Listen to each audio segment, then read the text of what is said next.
What's up mga kababoy? So ayan na po ang aking mga baboy. Nandito na sila lahat sa labas. Yung isa ko kasi yan hindi na nagugutom. Laging busog. So alam nyo na ang mangyayari. So ito naman dalawang matatakaw na to. Okay, tayo naman kumain.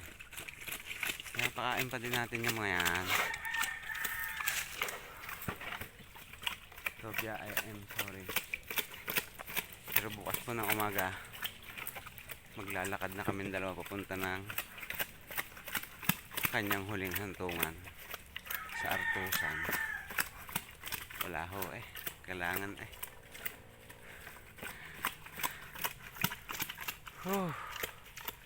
Pero dahil love natin sila hanggat sila nakain, ayan po sino naman po, ubos na agad sa takaw. Ito si Bait, ayun si Takaw, ayun si Tobia. Super sad. Wala naman tayong magawa, hindi natin kayang pigilan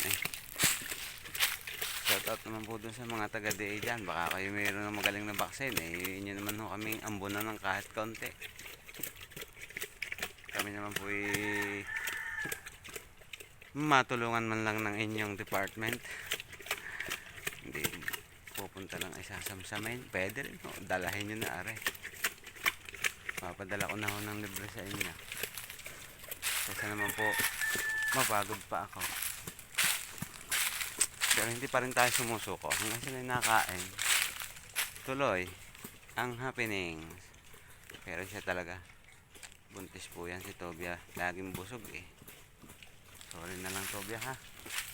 Tomorrow morning I will send you there in your Himlayan. Wala tayong magawa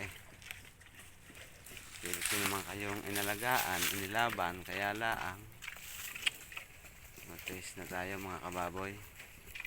So banda-banda dyan, baka po pag okay na ang panahon, bawi na lang tayo sa susunod. Pero hanggat sila kumakain, din natin sila sinusuko agad. Talaga lang po pag meron ng ganon, nilalapit ko na agad dun sa kanyang pupuntahan, tapos inihuhukay na po para pagka sila natuluyan, isushoot na sa balon, sabay hulog. Okay, finish Takaw. Very good.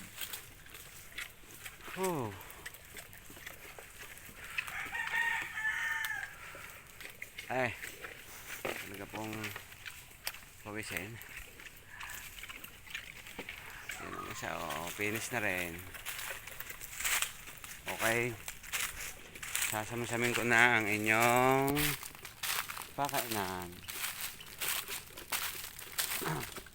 Bait, sige, eat. Magpakabusog habang hindi pa masakit ng ngipin.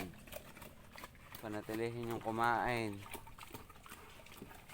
Siya, walang mabisang vaccine. Kung kagaya lang noon nung kayo nanganganak pa, lagi ko kayong may namaisipin, pero ngayon, I am sorry. Mamimiss ko talaga kayo. And siyempre, napakalaking tulong ho ang ginawa niyan sa atin. Dangan nga lang namigay kami ng tulong ng mga to. Sandamakmak, sobrang dami ng aking give one back to. Awa naman po ng Diyos, may natitira pa sa mga ligtas na lugar. So sana na lang sila makasurvive. Para kahit pa paano nga ganang sinabi ko, sa time na pwede na ulit mag-repop ng mga kababuyan, sa mag-repopulation approval with our government, ay meron tayong masahang maipamigay ulit sa kanila. So ito Tobia, sasabay na kaya kita doon. So yun na po pa yung isa, hila-hila ng aking kuya. Napakalalaki pong inahin nila. Sila yung mga large white. Ayun. So nauubos na po. Bali dami na naming nailibing. Tapos hila-hila po ng kuya ko yung isa ring inahin. lalapit na rin siya sa kanyang huling hantungan. Pansamantala doon muna siya sa pahingahan, and tomorrow dadalhin na rin siya sa kanyang himlayan. Okay, finish, takaw. Time is up. Gabi, ito, yan, pagkain ka din eh. Tingin mo po ang kanyang pagkain.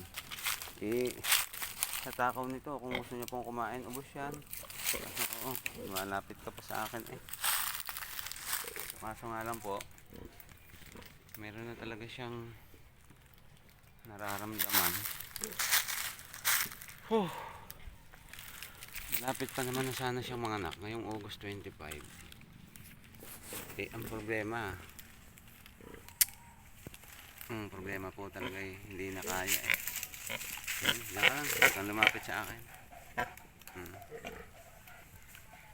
Hayaan mo doon, wala nang sakit kang mararamdaman. Gayon talaga eh. Huwag mo namang ilalabas dyan ang iyong biik. Doon na, hayaan mo na lang, isama mo na lang. Para hindi na ako mahirapan.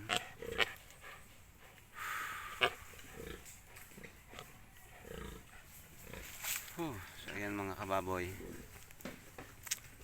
napakalaking kalugihan at kalungkutan ng ating nadarama. Hindi man tayo makayak, dinadaan na lang natin sa pangiting-iting ganito kahit basa na tayo ng pawis, tulo na ang kayat eh. Tuloy lang ang live nung nga Tobia. Goodbye sa inyo. Yung dalawa mong tropa, kumakain pa. Kaya-kaya pa nila. So yan mga kababoy. Sana pagdating ng panahon, lagi nating isipin, prevention is better than cure. Ayan, so hindi naman po sa pagano ay ako na yata yung huling din sa aming paligid ang natitira ng mga inahing ito. At ayun nga po, pinakahuli rin akong nakaramdam ng lungkot. Bye bye.